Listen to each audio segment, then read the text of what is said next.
Hola, comienzo en este vídeo la explicación de la segunda lección que trata sobre el régimen de la cooperación social y el ideal de justicia.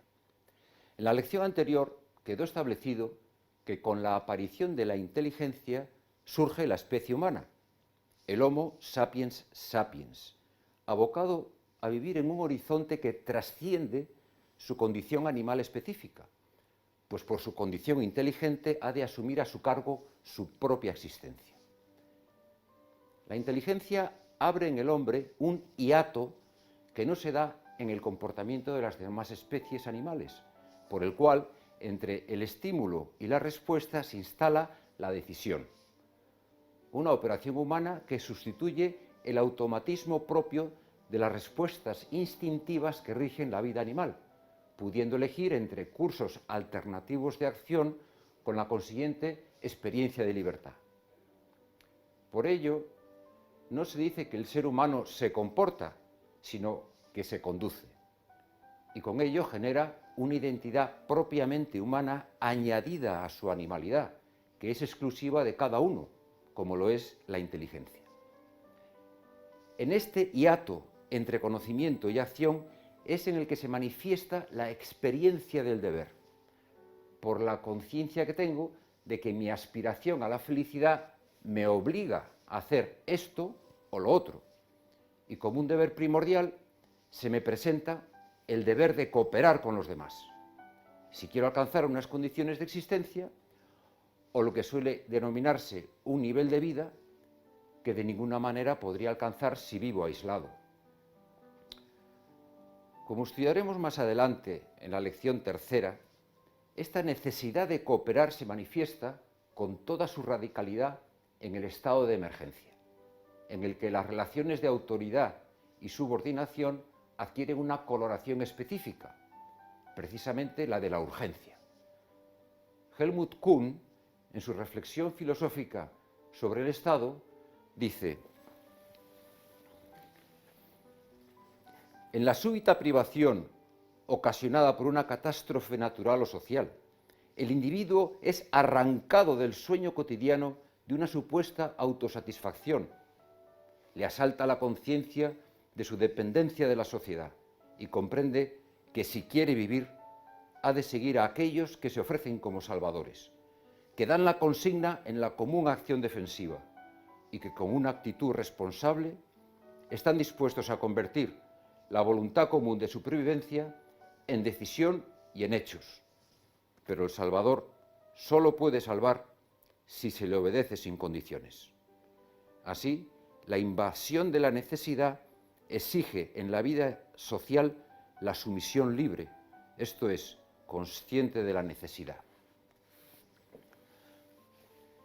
Esta sumisión libre y espontánea que conlleva una situación de emergencia, recogida en el artículo 116 de nuestra Constitución como estado de excepción, en condiciones normales de vida, ha de entenderse como una libre y espontánea cooperación. El estado de emergencia prueba contundentemente que el hombre tiende naturalmente a cooperar, no solo como condición de supervivencia en una situación de emergencia, sino también porque sin la cooperación el ser humano no podría alcanzar ni siquiera sus fines puramente biológicos. Thomas Hobbes sostenía que una visión pesimista respecto a la posibilidad de la cooperación entre los individuos. Para él, la cooperación ha de ser impuesta, pues antes de existir la autoridad, en la situación que llamaba el estado de naturaleza, individuos egoístas competían de modo cruel y despiadado. El hombre era un lobo para el hombre y, por tanto, para llegar a la cooperación era preciso instituir un fuerte poder central, el Leviatán, que Hobbes califica como un dios mortal, el Estado, al que bajo el dios inmortal debemos nuestra paz y defensa. Para Hobbes, el poder del Estado, con el consiguiente ejercicio de la fuerza, es la única garantía de la seguridad y de la posible composición de intereses para transformar el egoísmo individual en una utilidad común. Contrariamente al pensamiento de Hobbes, como indiqué en el vídeo anterior, Aristóteles sostuvo que el ser humano es zoon politikon, animal social, que como ser inteligente y por su condición de persona ha de encarar la controvertida cuestión de la convivencia con sus semejantes.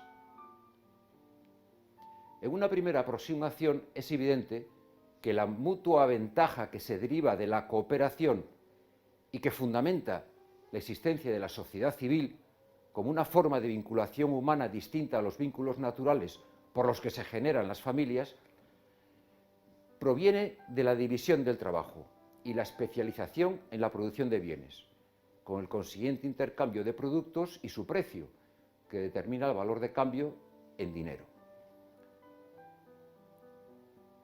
De esta ventaja, frecuentemente se concluye que el mercado es el conectivo social y la red de intercambios, regida por la igualdad propia de una justicia conmutativa, es la estructura misma de la sociedad. Tanto das, tanto recibes. El valor de lo que se da tiene que ser igual al valor de lo que se recibe a cambio. Este equilibrio de una igualdad conmutativa, según el liberalismo clásico inaugurado por Adam Smith, se mantiene a cargo de una mano invisible que compensa las acciones y regula unas relaciones sociales basadas en el egoísmo de los individuos. En el marxismo, el equilibrio se encauza a través de la lucha de clases, considerada como la fuerza motriz de una evolución histórica que se resolverá cuando se llegue a una sociedad sin clases ni privilegios adquiridos. Si la cooperación social se reduce al régimen de los intercambios y al dinero como conectivo, la dinámica de la sociedad civil se concibe como un juego de suma cero, en el que para que unos ganen, otros tienen que perder. Es la visión competitiva de un juego agónico entre intereses egoístas, contrarios entre sí, como ocurre en el juego de ajedrez o en un partido de fútbol, por lo que la riqueza y la pobreza siempre son situaciones correlativas. Con ello, no parece que pueda haber manera de erradicar el conflicto debido a la ausencia de un interés común que integre y prevalezca sobre los intereses particulares de los agentes de una sociedad que se concibe como un mercado. Para analizar el asunto podemos acudir al famoso dilema del prisionero. En su formulación primera, el dilema decía: dos acusados se entrevistan con el fiscal que promete a cada uno la libertad si denuncia al otro. Este es un pacto bastante frecuente en los tribunales americanos cuando hay escasez de pruebas. Si un prisionero testifica contra el otro, queda en libertad, y el otro es fuertemente penalizado, porque el testimonio del primero aumenta las pruebas en contra suya. Si no le denuncia, es posible que el otro le denuncie a él. Y si ambos denuncian, los dos salen mal parados, porque la prueba en contra de los dos ha aumentado y la pena se reparte. Si ninguno denuncia, la pena será más pequeña porque hay pocas pruebas. Es un dilema sencillo, porque los dos prisioneros pueden jugar decente o indecentemente según cooperen o no cooperen entre sí, y no caben muchas posibilidades. La primera es que los dos cooperen no denunciando al otro. La segunda, uno coopera y el otro no. Y la tercera, que no coopera ninguno, denunciándose mutuamente. Para hacer este asunto más manejable se propone una cuantificación. La recompensa por la mutua cooperación es 3, porque no hay pruebas suficientes y el castigo es suave, ya que ninguno acusa al otro. Si uno cede a la tentación de no cooperar y el otro coopera, el que acusa se lleva 5, no va a la cárcel, y el otro 0, porque al ser acusado entra en prisión. Se le puede llamar incauto, porque no acusa, asumiendo el riesgo de que el otro le acuse a él. Si los dos defraudan y se acusan mutuamente, cada uno de ellos gana 1, porque la prueba testifical permite endurecer la pena a los dos. Es evidente que la tentación de no cooperar está bien retribuida. Me llevo 5, mientras que si coopero, suponiendo que el otro también coopere, solo me llevo 3. Aunque si no cooperamos ninguno, solo ganemos 1 cada uno. Según este modelo simplificado del juego social, nos podemos preguntar, ¿es mejor cooperar o no cooperar? La pregunta recae sobre el éxito práctico, sin entrar en consideraciones morales. ¿Es mejor ceder a la tentación de defraudar cuando no hay autoridad y los individuos son egoístas? En el caso de que el juego se limite a una jugada, como es el caso de un trueque o de una permuta, que se reduce a ser una operación transitiva terminada en su misma reciprocidad, la respuesta es afirmativa. Es decir, si un individuo mantiene con otro una relación corta, consigue una gran ventaja si defrauda. Si cooperan los dos, cada uno saca menos. Si no coopera ninguno, cada uno saca muy poco. Por lo tanto, el riesgo de cooperar, ignorando la respuesta del otro, es muy grande. Se expone a hacer el primo y a pagar el pato. Aunque en rigor no ignora lo que va a hacer el otro, pues sabe que es egoísta y lo más probable es que no coopere.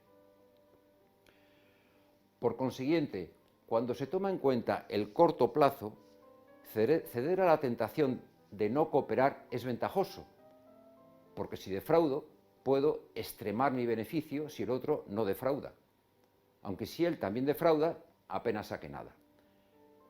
El dilema del prisionero refleja que si la vinculación entre individuos o grupos se limita al mercado, erradicar el conflicto se convierte en un problema insoluble.